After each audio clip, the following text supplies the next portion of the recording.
видеону жөнөтүп аткан неме тестти жөнөтүп атканда мисалы мен даяр мурда түзүлгөн тесттермен ачып көрөйүн. Ары өсүмдүктөр жөнүндө тест болчу.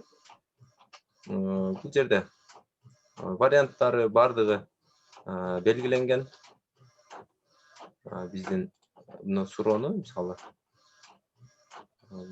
биз ушул типте сүрөттөрдү мындай кылып койгондон кийин настройкасынан жанагы жерин оңдоп алдык. Буну отправить еще раз дейбиз, тестти белгилейбиз. Тесттен кийин могул жерден 2 птичканы алып коюшубуз керек болот да.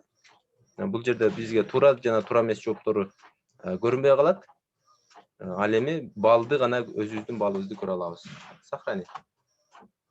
Отправиттен кийин биз почта аркылуу жөнөтсөк болот. Андан кийин шилтемесин көчүрүп алуу аркылуу да жөнөтсөк болот.